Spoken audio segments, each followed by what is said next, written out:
warahmatullahi wabarakatuh.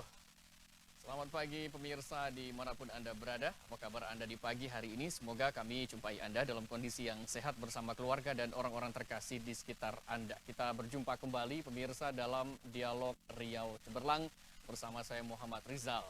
Dan seperti biasa dalam Dialog Riau Cemerlang kita akan membahas topik-topik yang sedang hangat diperbincangkan, baik Indonesia pada umumnya dan Provinsi Riau pada khususnya. Kali ini kita akan berbincang tentang anggaran, pendapatan, dan belanja desa atau yang disebut dengan APBDes. Ini merupakan implementasi dari program pada pemerintahan Bapak Joko Widodo dengan maksud dan tujuan untuk membangun Indonesia dari pinggiran atau desa. Dan mengelola dana desa memang susah-susah gampang atau gampang-gampang susah karena dengan jumlah yang fantastis, bila kepala desa dan aparat sekitarnya tidak mengelola dana tersebut dengan baik, maka siap-siap saja untuk berhadapan dengan hukum. Namun bila dana tersebut dikelola dengan baik sesuai dengan peruntukannya, maka masyarakat sekitar akan mendapatkan manfaat baik infrastruktur, kesehatan, pendidikan, dan lain sebagainya. Semuanya itu butuh yang namanya transparansi atau keterbukaan. Oleh sebab itu pemirsa, dalam Dialog Riau Cemerlang kali ini kita membahas tema tentang transparansi APBDes, anggaran, pendapatan, dan belanja desa. Kami sudah hadirkan sejumlah narasumber yang akan kita ajak berdialog pada pagi hari ini, berdiskusi pada pagi hari ini tentang seperti apa sebenarnya transparansi yang diharapkan dalam pengelolaan APBDes tersebut. Kita sapa yang pertama, ada Pak Raharjo, Asisten Intelijen Kejati Riau. Selamat pagi Pak Raharjo. Selamat pagi. Sehat ya kabarnya ya? Alhamdulillah. Alhamdulillah. Baik, kemudian saya sapa juga ada Mas Marel, Kasih Ideologi Sosial Budaya dan Kemasyarakatan Kejati Riau. Selamat pagi Mas Marel. Sehat ya? Alhamdulillah. Dan hadir juga bersama kita Pak Sofyan, Sekjen PAPDESI, Perkumpulan Aparatur Pemerintah Desa Seluruh Indonesia. Selamat pagi Pak Sofyan. Sehat ya kabarnya ya? Sehat. Ini sudah lengkap sepertinya kita bersama pada pagi hari ini. Ada dari Kejati, 2 orang Ya. nanti akan ngeroyok ya Pak Sofyan kayaknya. Sebagai pengguna ya.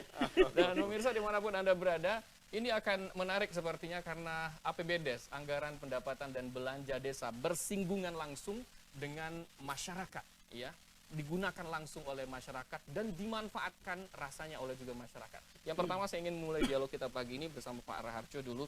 Transparansi, sebenarnya transparansi yang seperti apa yang diharapkan dari APBDes ini sendiri, Pak? Ya, terima kasih Bung Rizal. Jadi terkait masalah transparansi, ini sesuai dengan ketentuan Undang-Undang Nomor 6 Tahun 2014 tentang desa, bahwa dalam hal penyusunan APBDes ini antara lain adalah transparansi, akuntabel, dan sebagainya. Ya. Transparan dalam hal-hal ini harus diketahui oleh masyarakat. Jadi kita mulai dari hulunya dulu. Jadi pertama, dalam hal penyusunan APBDes itu tadi kan unsur-unsurnya terdiri dari berapa besarnya dana desa, berapa besarnya dari bantuan alokasi dana desa dari pemerintah provinsi, dari pemerintah kabupaten, kemudian berapa besarnya bantuan keuangan bagi hasil pajak, ya. Itu harus tercantum semua. Kemudian penggunaannya pun juga harus sesuai dengan ketentuan peraturan perundang-undangan. Misalnya untuk pembangunan fisik, non-fisik. Nah, yang fisik ini kemudian ada dirinci lebih lanjut lagi dengan pemberdayaan masyarakat, pemberdayaan warga kurang mampu dan sebagainya, termasuk juga dalam hal penggunaan dana 30% untuk padat karya tunai sesuai dengan program pemerintah dalam hal ini Kementerian Desa. Nah, transparan dalam hal ini kami harapkan seluruh kepala desa yang ada di wilayah Provinsi Riau ini mencantumkan ringkasan APBDes-nya di tiap kantor desa, kemudian di sudut-sudut desa yang mudah dilihat oleh masyarakat, supaya masyarakat ini juga bisa mengoreksi apakah betul program dana desa tadi ataupun program APBDes-nya tadi betul-betul dilaksanakan oleh kepala desa atau tidak. Iya. Nah, inilah merupakan salah satu bentuk transparansi. Nah, kedepannya setelah nanti mereka melaksanakan itu semua, terkadang para kepala desa ini juga memperoleh tekanan yang sungguh luar biasa dari oknum-oknum yang tidak bertanggung jawab, baik oknum aparat maupun oknum-oknum yang menghendaki untuk meminta bagian dari dana desa tadi. Nah, oleh karena itu kami berharap nanti ke depannya kalau bisa di wilayah Provinsi Riau ini kita selenggarakan apa yang namanya Festival Dana Desa dalam rangka transparansi penggunaan dana tadi. Festival Dana Desa Ya. namanya. Festival Dana Desa ini nanti yang dipamerkan bukan kantor desanya tidak, tapi SPJ dari masing-masing desa tadi dipamerkan di situ beserta produk-produk unggulan desa dalam rangka mengangkat atau mengentaskan jumlah masyarakat miskin yang ada di desanya masing-masing. Karena tahun ini ada kewajiban dari para kepala desa itu untuk mengentaskan jumlah kemiskinan per desa per tahun itu kalau bisa antara 6 sampai 8 orang per tahunnya. Baik.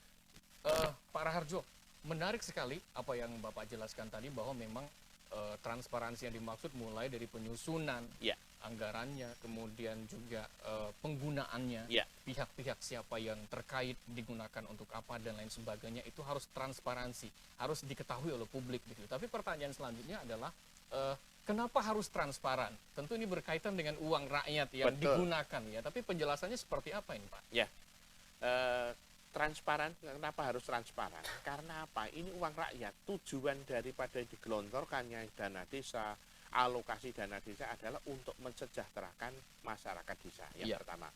Kemudian yang kedua, membuka lapangan kerja. Karena lapangan kerja ini umumnya mereka terjadilah urbanisasi yang dalam jumlah besar dari desa ke kota, sehingga sekarang ini kalau di desa-desa ini mencari tenaga untuk mencangkul atau membajak sawah ini sudah sangat kesulitan sekali. Nah, inilah harapan dari Bapak Insinyur Joko Widodo dengan program nawacitanya, yaitu membangun Indonesia dari pinggiran dan desa. Ini mudah-mudahan hal-hal itu tadi, misalnya urbanisasi, kemudian membuka lapangan kerja itu bisa terwujud di tingkat desa tadi. Itulah yang diharapkan dengan adanya transparansi. Karena apa? Uang negara dengan uang pribadi ini tidak ada bedanya. Kecuali kalau uang negara ini ada stempelnya, misalnya ini uang negara, nah, itu baru bisa dibedakan. Manakala di jejer atau disusun, nah ini sama saja. Kadang-kadang tergunakan uang negara. Iya, betul. Itu yang harus dibuat transparan sehingga publik tahu. Tapi dengan jumlah yang fantastis ya, tiap tahun naik sejak tahun 2015 itu jumlahnya 2016, 2017, 2018 selalu naik, bahkan dua kali lipat kenaikannya. Ini justru membutuhkan transparansi yang lebih jelas lagi begitu ya. Tapi saya mau ke Pak Sofian sebelum nanti ke Pak Mariel begitu. Tadi sudah dijelaskan bahwa APBDes harus transparan. Kenapa transparan? Karena berkaitan dengan uang rakyat, uang negara yang harus dipergunakan. Dari Pak Sofian sendiri menanggapi harus transparan ini seperti apa? Iya, apa sampaikan oleh beliau tadi Pak Rado itu benar sekali. Penggunaan dana negara ini mesti transparan. Sesuai dengan undang-undang terkait transparansi kita ya. Bentuk transparan dana desa ini salah satunya kami kepala desa ini mesti membuat suatu rancangan pembangunan jangka 6 tahun ya, namanya RPJMD. RPJMD ini acuan utama kepala desa untuk membangun desa itu 6 tahun ke depan. Nah, dari RPJMD ini kemudian disikapi dalam RKPDes. Nah, RKPDes ke RAPBDes. RAPBDes baru dia membentuk suatu perdes namanya APBDes. Nah, desa atau kepala desa tidak boleh memasukkan rancangan pembangunan kalau tidak mengacu di RPJMD. Kalau sesuatu tidak ada di RPJMD, jangan coba-coba dimasukkan dalam RKPDes dan APBDes. Itu sudah menyalahi aturan. Nah, jadi konsep utama itu transparansi itu di RPJMDes tadi. Di RPJMDes ini kita melibatkan seluruh komponen tokoh masyarakat dalam penyusunannya. Ada SK pembentukan kepanitiaan RPJMDes. Nah, panitia itu ada aparatur desa, ada tokoh masyarakat, tokoh agama, tokoh adat, ya, kemudian BPD itu sendiri. Karena yang menggolkan atau yang meleges APBDes itu adalah BPD dengan pemerintah desa. Nah, inilah bentuk ketransparansinya. Nah, kemudian di RKPDes juga seperti itu. Kita susun RKPDes untuk 1 tahun belanja anggaran. Ya kan? RKPDes ini juga ada bentuk tim panitianya. Nah, termasuk dalam panitia itu juga ada tokoh masyarakat, tokoh adat, tokoh wanita, tokoh agama yang dilibatkan dalam menganggarkan kegiatan desa setahun itu. Melibatkan semua aspek. Betul, seluruh aspek. Seluruh tokoh-tokoh organisasi non pemerintah juga yang ada di desa kita libatkan. Dalam pelibatan tersebut seperti apa mekanisme pelibatannya dan bagaimana musyawarahnya itu? Kan orang ramai ya, banyak ya. Ada tokoh agama, ada tokoh wanita, masyarakat setempat, pemuda dan lain sebagainya, lintas agama, semua masyarakat juga harus ikut karena kan transparansinya dimulai dari sana. Seperti apa mekanismenya? Iya, memang dari awal kita sudah ada musdus ya, musyawarah dusun, nanti teraplikasi dalam RKPDes. Nah kita nggak puas di situ saja. Nah makanya kita harus menghadirkan tokoh agama dengan kegiatan agama dan adat segala macam ya. Nah tokoh sentra agama di desa, tokoh adat, pucuk adatnya, tokoh pemuda, kemudian tokoh gender. Nah ini mesti kita bawa satu meja, mungkin terbukan apa kira-kira yang dia usulkan dalam menikmati uang negara ini, seluruh komponen yang ada di desa tersebut. Saya tertarik dengan kalimatnya, menikmati uang negara oleh rakyat sendiri. Iya, oleh rakyat sendiri, betul. Maka kita libatkan, Bung Rizal, di dalam konteks musyawarah desa tersebut. Nah ini kompetensi BPD dengan pemerintah, dengan kepala desa ini harus cocok gitu. Karena musyawarah RKPDes sampai APBDes itu bidangnya BPD nih. Nah sampai nanti uang negara ini, ya kan, yang di dalamnya ada DD, dana desa, ini kebijakan Pak Presiden Pak Jokowi, kemudian ada ADD, kemudian ada dana perimbangan dari provinsi, BenQ sekarang ya, dari provinsi ya Pak Arjo ya, ada ini kalau untuk Riau dititip beratkan ke BUMDes nih. Nah lagi-lagi ekonomi kerakyatan lagi ini di BUMDes ini, ya kan, peningkatan sumber daya manusia dan ekonomi kerakyatan. Nah kemudian di dalam APBDes ini disahkan oleh BPD. Nah itulah nanti berbentuk dia suatu produk hukum, namanya Perdes, berbentuk APBDes. Biasanya Perdes 01 gitu, tahun 2020. Nah berbentuk APBDes. Dia produk hukum ya. Mekanismenya tidak semudah yang dibayangkan. Tidak. Ini namanya desa, tetapi kan mekanisme itu berjalan. Ada musyawarah desa, ada semacam produk yang diciptakan agar tercipta transparansi yang jelas, tidak abal-abal. Tapi satu hal lagi yang mau saya ke Pak Sofyan adalah terkait tentang tadi Pak Raharjo bilang ada tekanan-tekanan dari pihak-pihak yang tidak bertanggung jawab. Benar gak sih? Seperti apa tekanan yang dirasa selama ini? Benar, kita di Papdesi sendiri, di Papdesi udah sekian kali terima laporan dari kawan-kawan lah Pak Raharjo. Iya, betul. Ada kawan-kawan mungkin yang sedikit agak susah ya menyampaikan. Jadi ya bahasa Pak Raharjo tadi lah. Tekanan dari mana? Pengen ke bagian dari masyarakat desa tempatan atau orang luar atau dari siapa sih? Ya dari pihak luar. Dari lembaga-lembaga non pemerintah. Dari masyarakat desa yang bersangkutan tidak ada tekanan sama sekali. Nggak ada. Nah, dan itu kita bagaimana cara menghadapi tekanan? Cara menghadapinya kita mesti ikuti aturan atau perbuk yang ada. Contoh, apa yang disebutkan oleh Pak Raharjo tadi, dalam bentuk transparansi salah satunya kita bentuk baliho. Jadi kita pasang di samping kantor desa secara gas besarnya ya, APBDes tadi. Ada balihonya ya? Ada balihonya. Artinya ada informasi yang jelas kepada masyarakat melihat ada aturannya dan apa yang akan dilakukan di sana. Nah, kemudian setiap pekerjaan kita lakukan kalau fisik, ya kan? Nah, kita juga ada papan informasinya. Nah, sumbernya dari DD, dana sekian, ya kan? Dan diawasi, ya. Contoh kerjasama dengan Pak Raharjo ini ada TP Pak D ya Pak ya.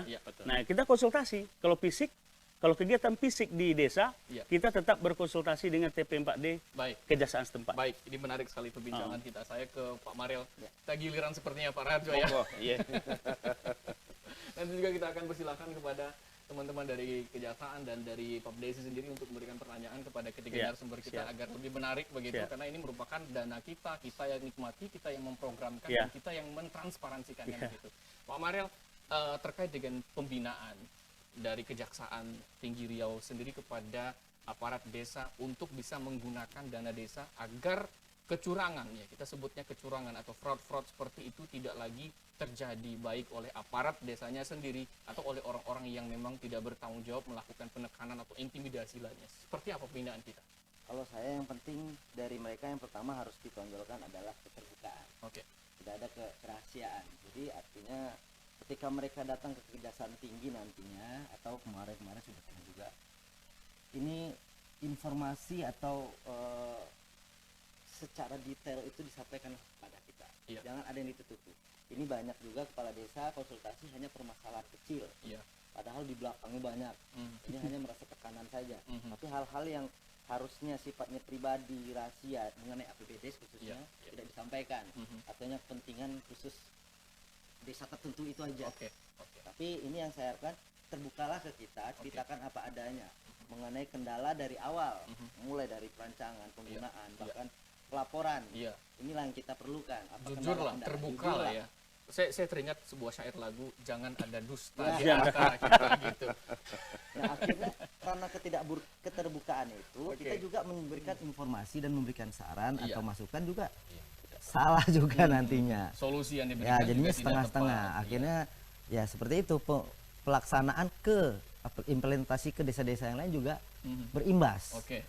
Jadi itu itulah pembinaan intinya keterbukaan. keterbukaan. Diharapkan kepala desa, aparat desa juga terbuka kepada kejaksaan. Kita tidak jangan anggap nanti dengan keterbukaan itu kita malah ketahuan boroknya, tidak. Justru dari itu kalau tahu dari awal kita perbaiki. Jangan sampai nanti setelah ibaratnya kalau bahasa hukumnya voltoid kan gitu ya. Apa itu? Sudah terpenuhi unsur perbuatan pidananya, sempurna perbuatannya itu, kejahatannya itu. Jangan sampai seperti itu. Baik, Pak Raharjo mungkin bisa menambahkan pembinaan apa lagi yang dilakukan oleh kepada aparat-aparat desa, karena bukan mendiskreditkan, karena memang banyak informasi yang beredar juga di media televisi, media cetak, yang memang aparat desa takut menggunakan anggaran desa ini karena takut tersandung kasus hukum, takut diperiksa dan sebagainya. Tentu harus ada pembinaan yang diberikan oleh Kejaksaan Tinggi agar bisa mampu. Seperti apa? Sebelumnya kami flashback dulu. Betul apa yang disampaikan oleh Pak Sofyan tadi, bahwa Kejaksaan dulunya memang ada yang namanya program TP4D.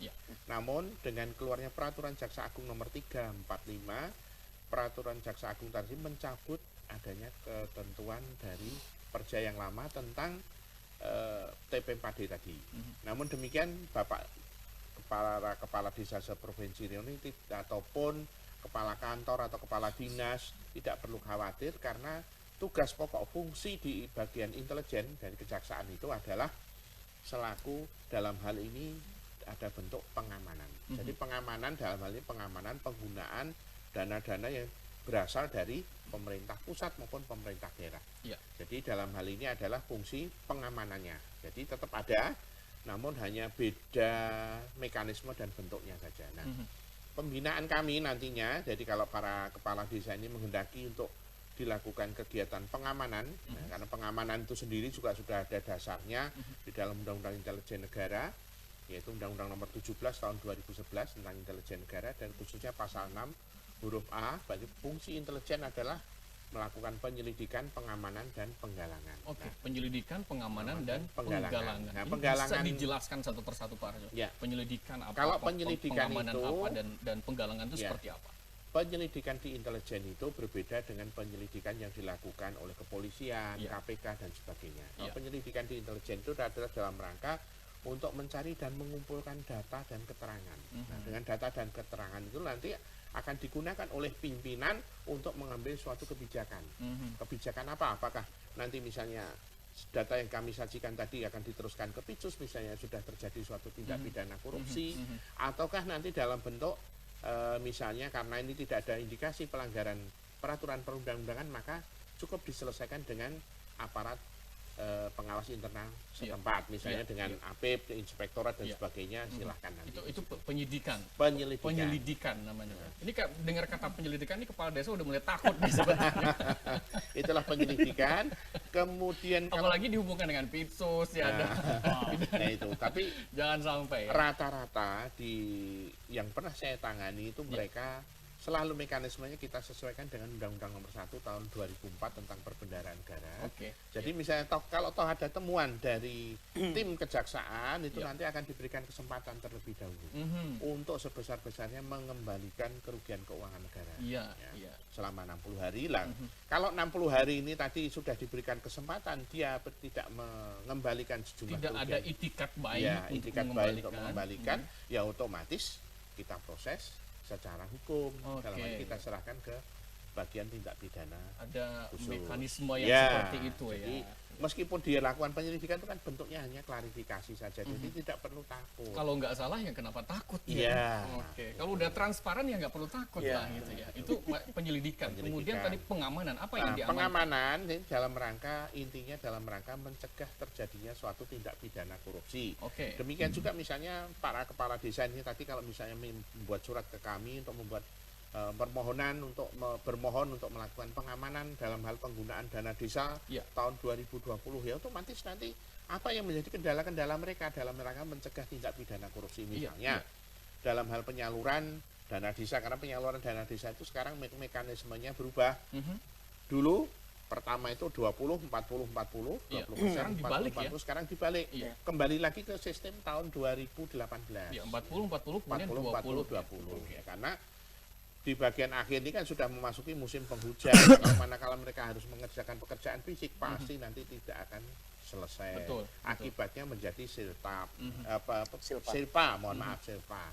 Nah, setelah itu menjadi silpa, otomatis apa yang menjadi tujuan daripada pemerintah pusat untuk mensejahterakan masyarakat tidak akan tercapai. Jadi yang diamankan di sini adalah Ya ini tadi penggunaannya. Penggunaannya maupun mereka seperti misalnya ada yang ngancam-ngancam dari oknum-oknum yang tidak bertanggung jawab. Ya yuk kita rame-rame kita tangkap atau kita rame-rame kita proseskan begitu. Ya. Sehingga para kepala desa itu tidak perlu takut dengan bahasanya Pak jaksa, Presiden gitu. kita gebukin sama-sama. Kita gebukin rame-rame kan gitu.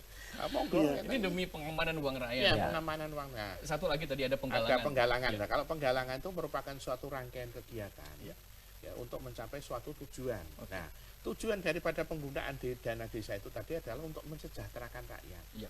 Jadi dalam hal ini bagaimana rakyat itu bisa sejahtera kalau misalnya dari ya mohon maaf dari pemerintah pusat sudah menyalurkan misalnya 40%-nya pada bulan Februari ya segera disalurkan. Kalau bulan Maretnya segera disalurkan ke desa. Jangan ditunda-tunda lagi. Ada kemarin beberapa kepala desa yang menyampaikan keluhan ke kami tapi tidak perlu saya sebut karena ini baru sepihak. Perlu kami cross check ya. Karena pemerintah daerahnya ini baru menyalurkan kepada desa itu 2 minggu atau 1 minggu sebelum Lebaran. Nah ini kan sudah apa pembuatan SPJ-nya atau melaksanakan kegiatan. Berarti ada permasalahan-permasalahan, kendala-kendala di lapangan, ketidaktahuan, kemudian pemerintah atau kepala desanya lambat menyerahkan SPJ dan sebagainya. Ini kan menjadi kendala di lapangan. Nanti saya minta penjelasan dari Pak Sofyan, apa kendala-kendala di lapangan dan kemudian apa solusinya. Apakah semua kepala desa di Provinsi Riau ini sudah mengetahui aturan tersebut? Nah, ini menjadi pertanyaan juga dan kami akan bahas nanti. Tetap bersama kami di Dialog Riau Cemerlang, kami akan segera kembali.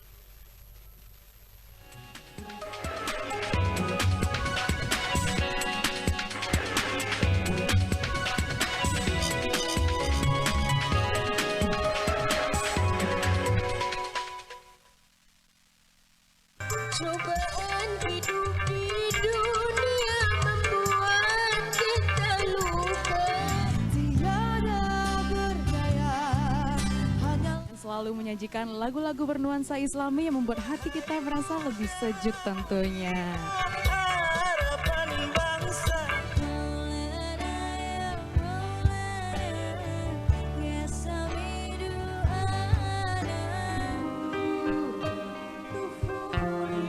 Tentu saja dalam program kesayangan kita, Lagu Islami. Aduh, duduk Alin baru jadian nih cowok dengan pacaran sekitar 5 tahun. Mainkan lagu favorit orang kan biasanya request yang ini Mona ya. Kini juga nanti harapan di hatiku.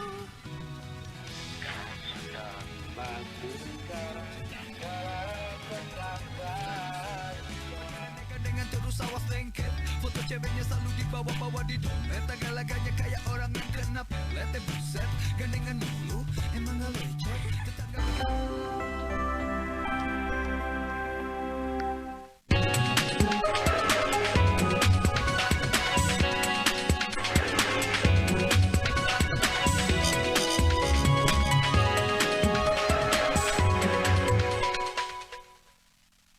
Terima kasih pemirsa, Anda masih bersama kami di Dialog Riau Cemerlang. Kita masih membahas tema tentang transparansi APBDes Anggaran Pendapatan dan Belanja Desa bersama 3 narasumber kita. Ada Pak Raharjo, Asisten Intelijen Kejati Riau, kemudian Pak Mariel Kasih, Ideologi Sosial Budaya dan Kemasyarakatan Kejati Riau, serta Pak Sofian, Sekjen PAPSI, Perkumpulan Aparatur Pemerintah Desa Seluruh Indonesia. Tadi di segmen yang pertama, pemirsa, kita sudah dapatkan informasi bahwa memang transparansi itu diperlukan karena dana desa adalah dana masyarakat, dana negara yang harus digunakan sepenuhnya untuk kepentingan masyarakat juga, serta mekanismenya juga sudah diatur dan sudah dilakukan sedemikian rupa tadi. Namun di dalam penyelenggaraannya tentu ada sejumlah permasalahan dan kendala-kendala di lapangan, baik itu ketidaktahuan dari aparat desa setempat ataupun kurangnya semacam pemahaman untuk menyusun dan lain sebagainya. Ini mungkin ada kendala-kendala di lapangan ya. Tapi sebelum dijawab Pak Sofian, kita sapa dulu pemirsa yang ingin menanyakan sesuatu pada pagi hari ini. Selamat pagi. Assalamualaikum warahmatullahi wabarakatuh. Waalaikumsalam warahmatullahi wabarakatuh. Dengan siapa Bapak di mana? Pak Agus di Gombah. Silakan Pak Agus. Nah, ini dana desa ini banyak teori aja. Iya. Betul dana desa itu bagus sekali. Tapi sayang, seribu sayang kepada tidak melibatkan tokoh masyarakat, pemuda, wanita. Kalau Pak lihat Pak, saya ini lama merantau Pak. Saya ini orang dari Riau. Di Jawa kemana? Itu banyak jalan-jalan di Pekanbaru di Riau ini banyak juga rusak. Sekolah juga banyak yang bocor. Ada yang pakai asap daun. Nah ini kenapa banyak kepala desa itu uang itu habis ditilang. Tilang mati dimakannya itu sendiri. Nah ini saya tidak tahu bagaimana ini pengawasan dari provinsi. Iya. Beberapa tokoh masyarakat, pemuda itu mengatakan kami tidak pernah dilibatkan Pak. Iya. Sekolah-sekolah seperti berhenti karena asap daun. Iya. Kenapa? Pak, saya ini dulu Pak. Bagaimana keadaan mereka? Apalagi panutan ke atas. Saya lihat gubernur, bupati, banyak ketangkap tangan. Itu masalah ada teman-teman saya itu. Baik. Adik-adik kelas saya.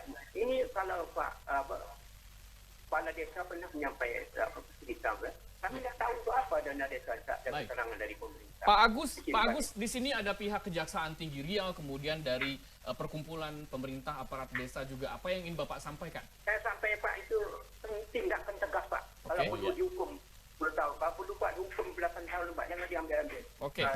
Ini sedih kita melihat. Kepada aparat desa, pemerintahan desa, Pak Agus mau menyampaikan sesuatu? Ya, menyampaikan satu, kita harus tegas bertindak Pak. Kenapa saya bicara begitu Pak? Saya ini angkatan 66 dulu Pak, bagaimana kehidupan saya? Zaman Bung Karno tidak ada. Baik. Ini belum banyak sekali. Saya ini orang Kepulauan Riau Pak. Baik, tapi Pak Agus. Kepulauan Riau juga begitu Pak, sama Merajalela. Sampai di situ Pak, maju terus pantang mundur. Majulah berkembang terus belakang. Utang emas bawa bayar. Masa sedikit di atas utang emas boleh dibayar. Utang budi dipahamati. Assalamualaikum warahmatullahi wabarakatuh. Waalaikumsalam warahmatullahi wabarakatuh. Pak Agus, di bawah pertanyaannya menarik sekali. Kenapa dalam penyusunan APBD tidak melibatkan tokoh masyarakat, pemuda, kemudian banyak sekolah dan jalan yang rusak? Apakah ini bagian dari penggunaan APBD itu sendiri, serta bagaimana pengawasannya dan bagaimana penindakan tegas oleh aparat-aparat terkait? Nanti kita akan jawab ya, Pak Rajo ya, Pak Mariel dan Pak Sofian.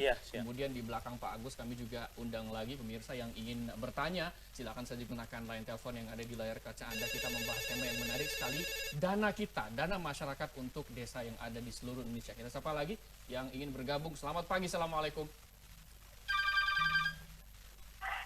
Assalamualaikum, selamat pagi. Waalaikumsalam, Pak Darnis dari Panap. Ya, silakan Pak Darnis. Saya sudah ikuti dari tadi, bahkan di RRI kemarin saya sudah dengar pula. Iya. Mengenai dana desa. Sistemnya berbeda dengan pemerintahan Soeharto. Sekarang sekaligus diberikan pada kepala desa. Tentu mereka tuh kaget. Ada yang setengah 1 miliar, ada yang sekian persen diberi. Untuk diketahui di Undang-Undang Nomor 5 tahun 1979, saya tidak tahu undang-undang sekarang, karena apa tidak hafal, karena tidak jelas peraturan pemerintah sekarang. Undang-Undang Nomor 5 tahun 1999 ada LKMD. Ada LMD. Waktu itu Pelita pertama tahun 72, pemerintahan desa, swadaya, swakarya dan swasembada. Dapat bantuan bandek namanya Pak Jaksa. 125.000 per semester. Ditinjau selama 1 tahun itu, kalau ada peningkatan Ditingkatkan pelita kedua menjadi 250.000. Ya. Sampai Pak Soeharto dijatuhkan yaitu 2,5 juta. Ya. Luar biasa pembangunan di desa. Ya. Kata orang tidak melibatkan pejabat, tidak melibatkan. LKMD, LMD sama dengan parlemen DPR-nya. Ya. Ya, toh? Untuk Bapak Jasa yang terhormat. Ya. Yang pertanyaan saya, ingin mengadakan pelatihan, undang kepala-kepala desa, seklir desa itu ke kantor Bapak. Adakan pelatihan.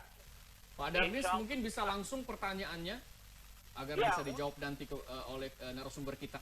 Ya, pertanyaan saya itu jangan hanya memojok. Apakah jaksa sekarang ingin memojokkan kepala desa masuk penjara atau membina pemerintahan desa? Terima kasih Pak. Assalamualaikum warahmatullahi wabarakatuh. Waalaikumsalam warahmatullahi wabarakatuh. Pak Darnis dari Panam, ini juga bagus pertanyaannya terkait dengan sistemnya beda sekarang, diberikan sekaligus kepada aparat desa ataupun kepala desa. Apakah mereka tidak kaget dengan menggunakan dana yang fantastis itu ya?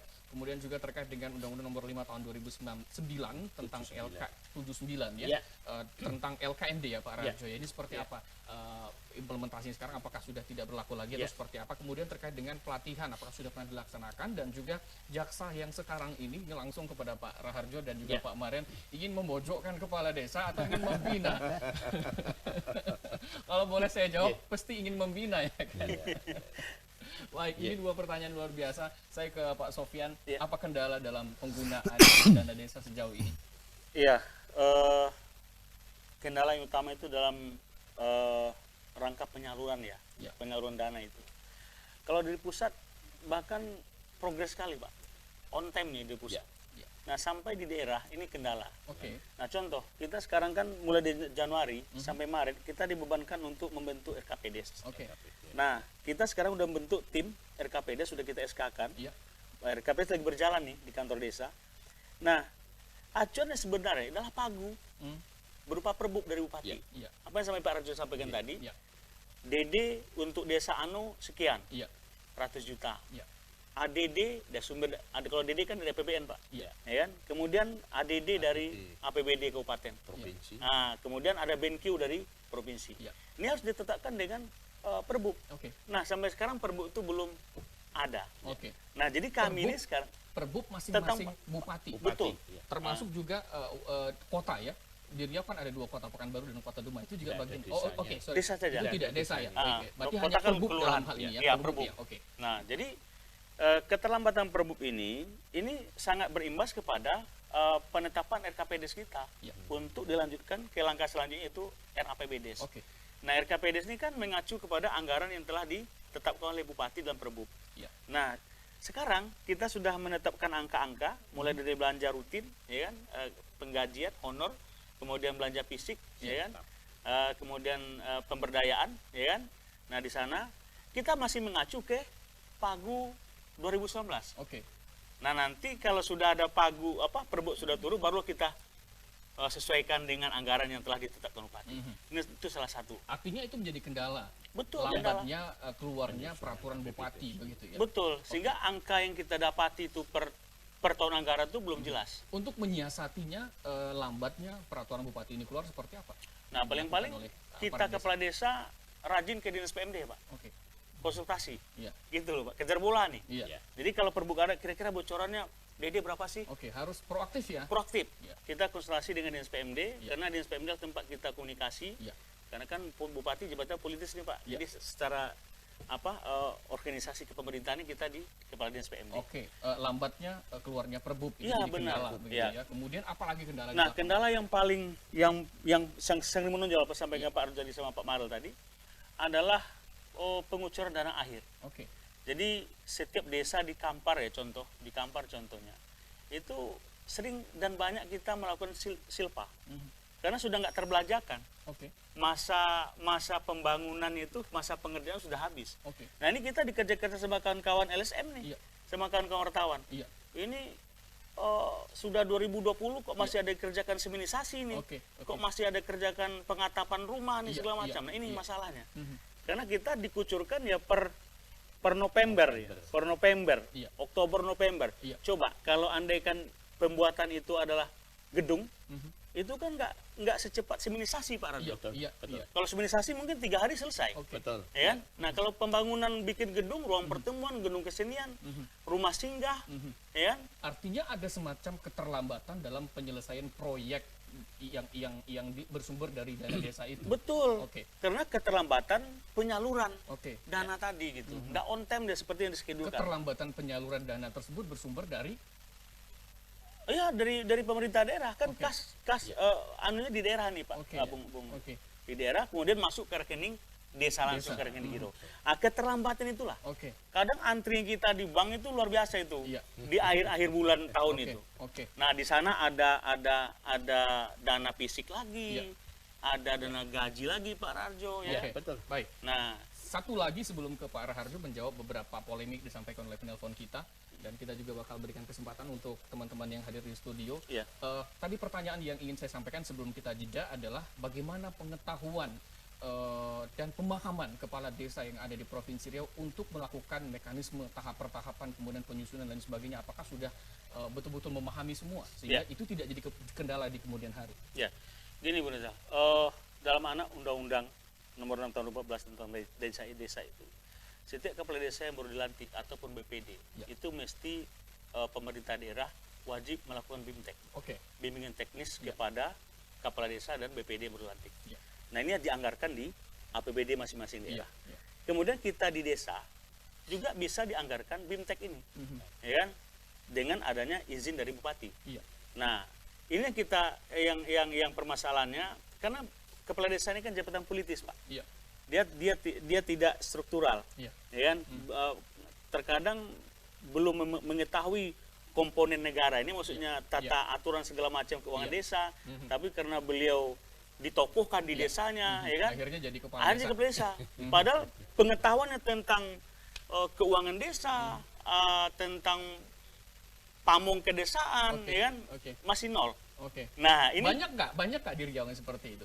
Ya merata lah Pak, merata karena kepala desa ini kan jabatan politis. Betul. Artinya itu bukan bagian teknis dan itu harus dilakukan pembinaan dan bimbingan teknis. Nah ini kewajiban pemerintah daerah masing-masing. Kita minta ke bupati. Itu jadi kendala nggak sih? Iya, kendala utama. Sehingga juga berpengaruh terhadap bagaimana penyusunan, bagaimana betul, teknis dan sebagainya. Betul. Baik, kita tahan sampai di situ Pak Sofian. Saya harus ke Pak Raharjo. Kita coba jawab Pak terkait dengan beberapa polemik yang disampaikan tadi terkait dengan pengawasan, kemudian juga pelatihan yang dilakukan oleh jaksa sendiri, kemudian apakah jaksa ingin membina atau memojokkan kepala desa, termasuk juga terkait dengan undang-undang tadi LKMD. Banyak sekali hal yang ingin ditanyakan dan Bapak harus komentari, silahkan.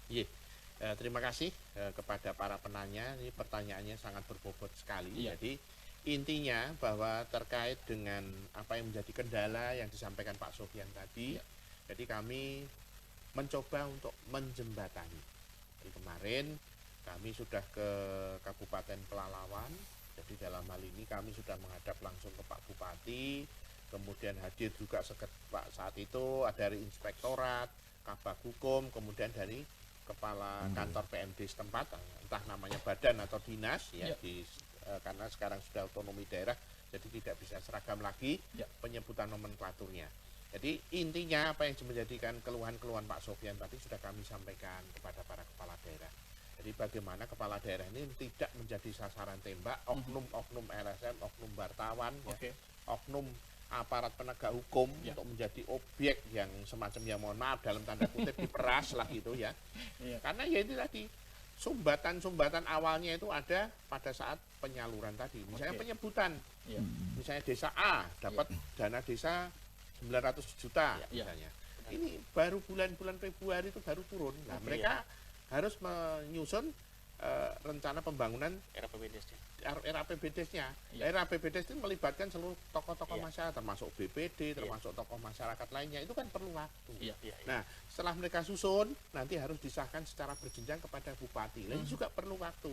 Ada keluhan dari beberapa kepala desa yang hadir pada saat pertemuan di Labersa pada bulan November kemarin.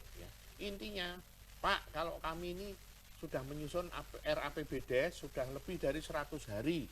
Sementara bupati kami tidak segera mengesahkan. Apakah itu bisa langsung kami eksekusi atau kita laksanakan? Lah kalau menurut ketentuan hukum peradilan tata usaha negara silahkan, yang sudah 100 hari ya silahkan dikerjakan, sudah tidak perlu nunggu harus sah lah. Kalau misalnya nunggu sahnya bulan Juni atau bulan Mei ya sudah terlambat lagi. Itu tahap pertama bulan Maret ya sudah disalurkan.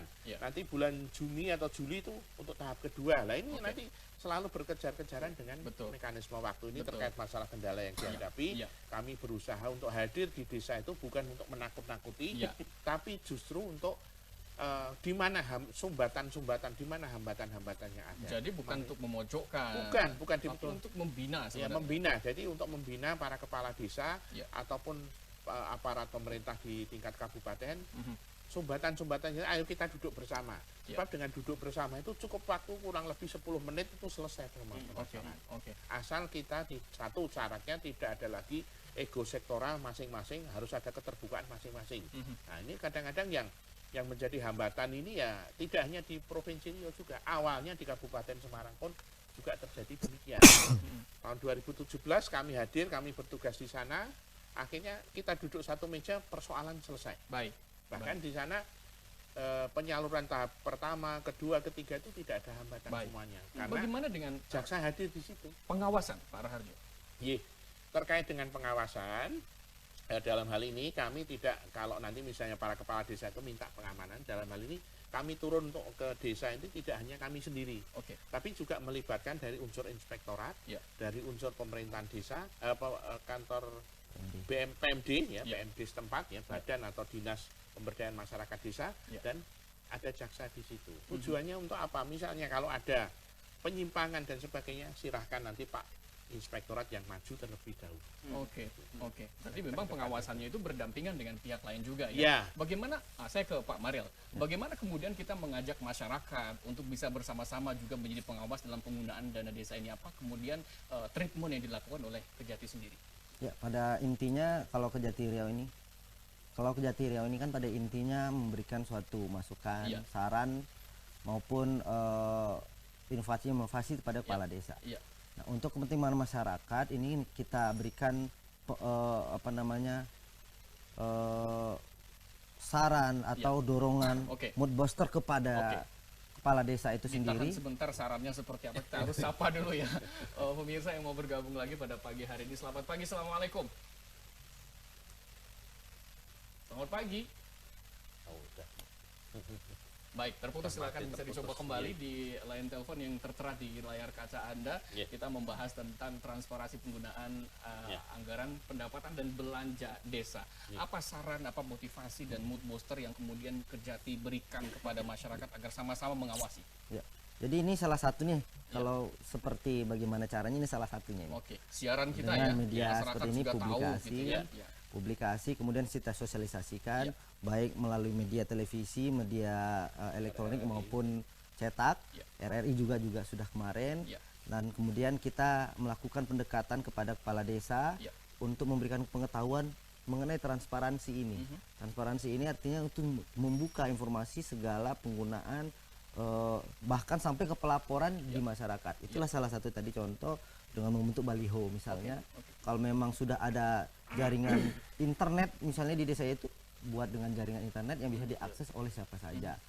Kita tahan sebentar karena ada yang masih ingin bertanya lagi. Selamat pagi, Assalamualaikum. Selamat pagi. Ya, Assalamualaikum. Waalaikumsalam warahmatullahi wabarakatuh. Dengan siapa, di mana Bapak? Saya dengan Bapak Alek dari Kampar. Pak Alek, silakan Pak Alek. Langsung saja pertanyaannya Pak Alek.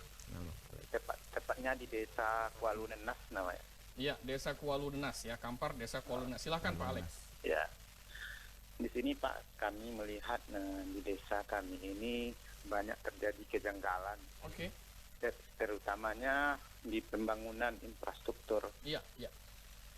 Yang kami lihat di sini, ada kemarin di pembangunan Bukaver, itu dananya sampai menelan 73 jutaan. Jadi di sini nampaknya ada permainan di dalam. Apa kejanggalan yang Pak Alex ketahui? Ya, di sini kami tengok itu tidak cocok dengan anggaran yang tertera di situ dengan apa yang dikerjakan itu. Nah, jadi kami apakan di sini masalahnya di kantor kepala desa kami itu, kepala desanya sama kapkalnya itu ada iparnya, ada adiknya, dan kroni-kroni di situ kami menilai ada permainan atau kong kali kong di situ. Jadi tidak cocokan ini, mohon diperhatikan di sini. Langsung Pak Alex, pertanyaannya apa ke pihak kejaksaan? Pertanyaan kami tolong diperhatikan Pak, mengenai dana desa ini jangan sampai ada permainan di situ. Itu yang kami nyampaikan. Baik. Sekian Pak, terima kasih. Baik, Pak Alex, di Kampar Desa Kualu Nenas ada indikasi kejanggalan yang dilihat oleh masyarakat. Nanti bisa dikomentari ya Pak Raharjo, termasuk juga Pak Sofian. Saya mohon komentar juga nanti. Kita berikan kesempatan kepada teman-teman dari Abdesi yang ingin bertanya, yang ada di studio. Satu orang silakan. Iya, silakan Pak. Sampaikan nama, kemudian pertanyaannya langsung. Waalaikumsalam warahmatullahi wabarakatuh.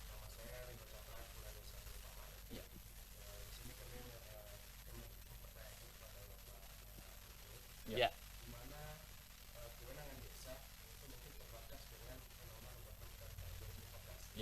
Sementara salah satu contoh di desa kami yaitu pembangunan turap ataupun dermaga.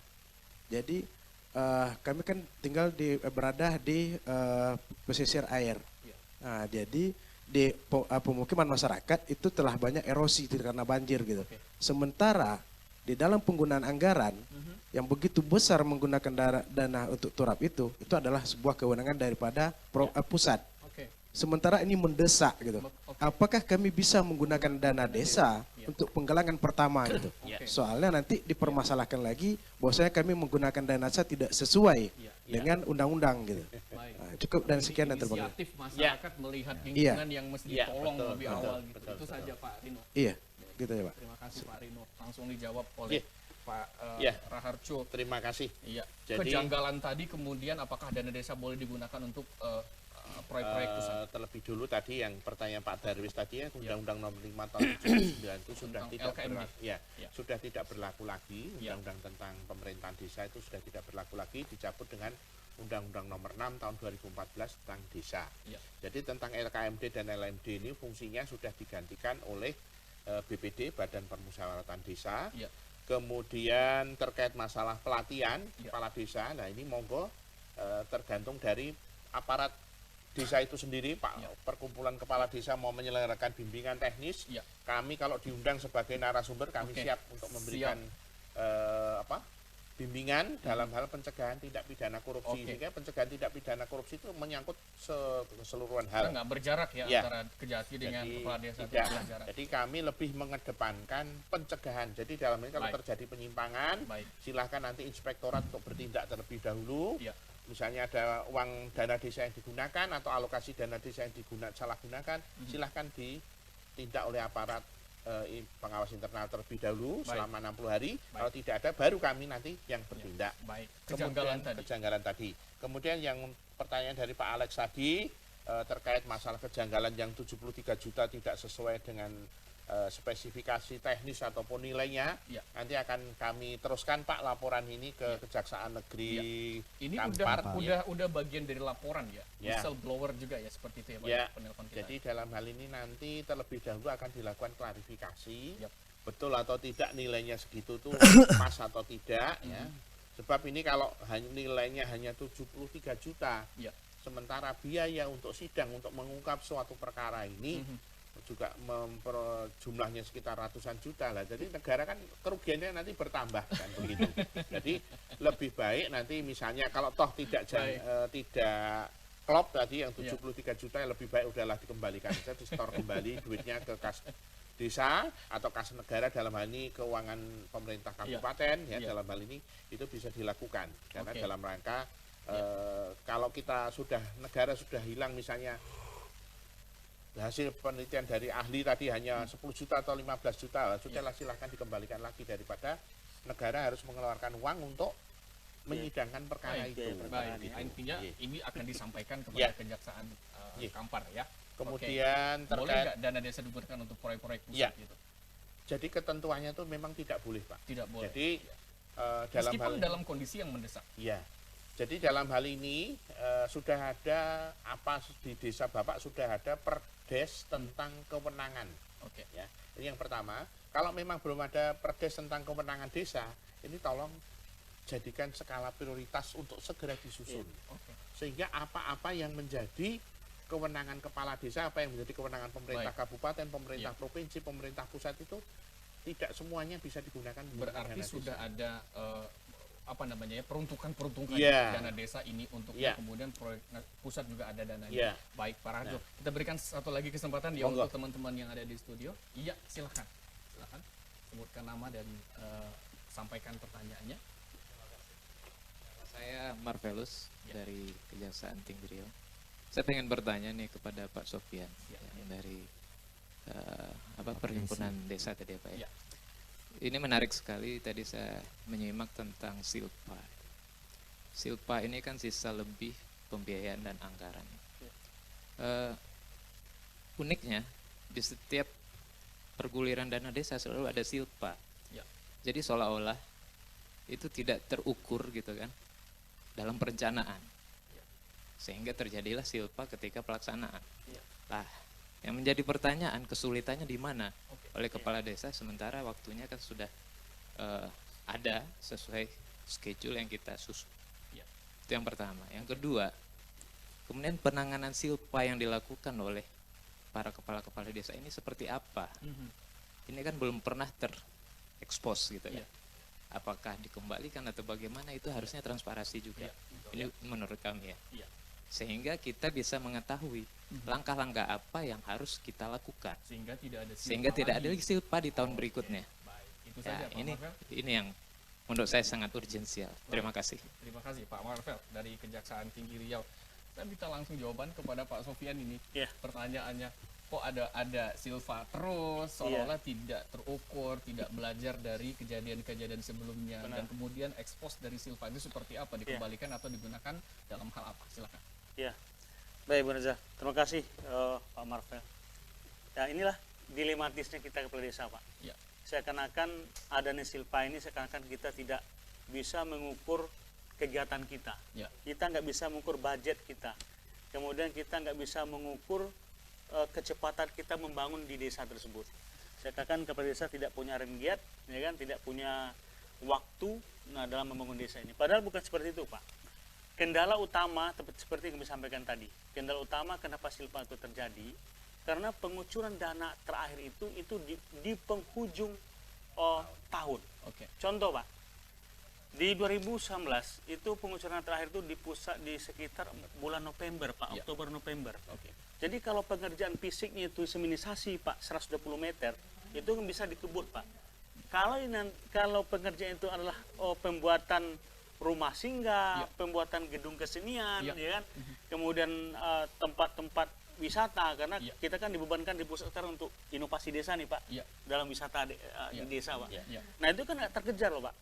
Jadi nanti daripada kita dikejar-kejar kawan-kawan LSM dan wartawan, ya kita nggak mau mengerjakannya, ya kan, karena nanti jadi bulan-bulanan Pak kita kades.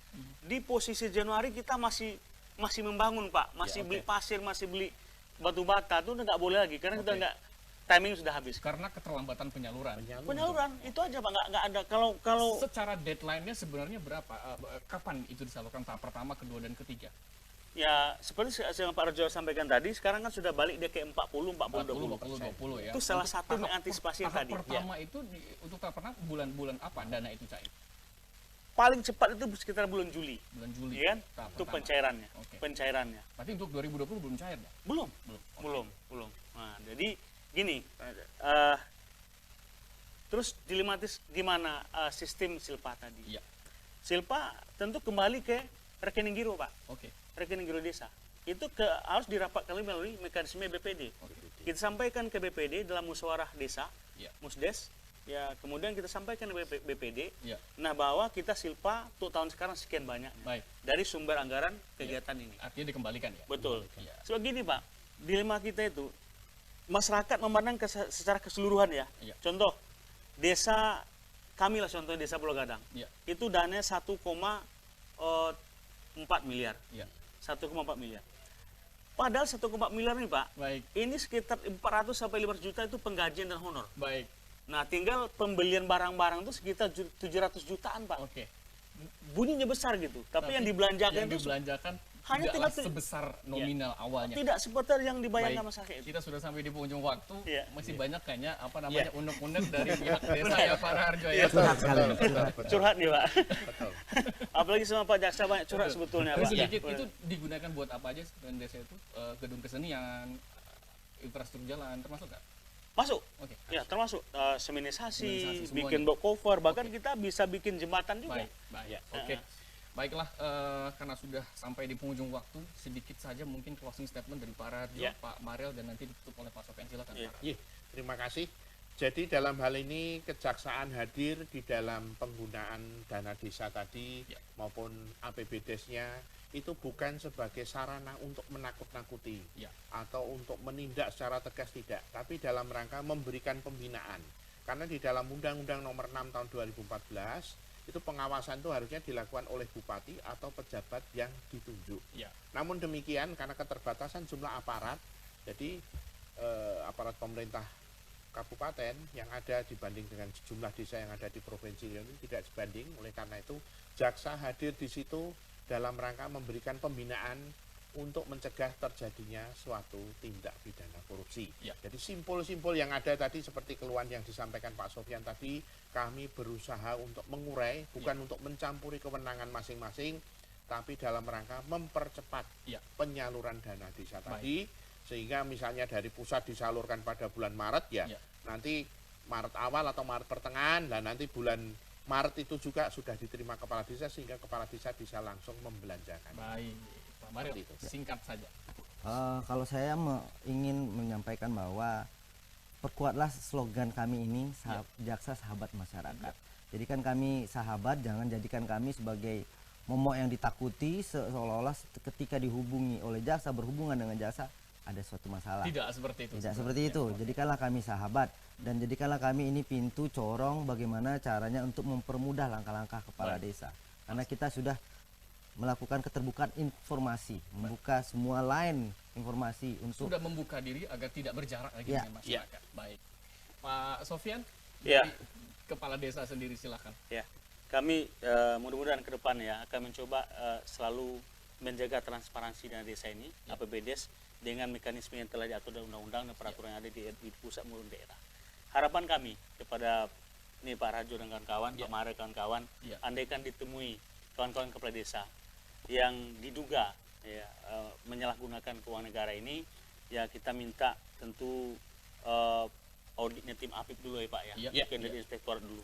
Nah nanti kecuali kepala desa itu melakukan tidak pidana murni Pak atas pribadi dia, itu boleh langsung. Tapi kalau masalah uang negara tentu kita ada mekanisme sehingga tidak terlalu merasa takut loh Pak kepala desa ini gitu. Nah ini kita inginkan ke depannya. Ada pembinaan dulu Pak. Baik, intinya pembinaan dulu untuk lebih baik ke depannya. Terima kasih Pak Raharjo, Pak Mariel, Pak Sofian. Terima kasih. Waktu memang membatasi kita. Semoga dalam kesempatan kita bisa berjumpa lagi untuk memperkuat Indonesia, membangun Indonesia dari pinggiran, dari desa.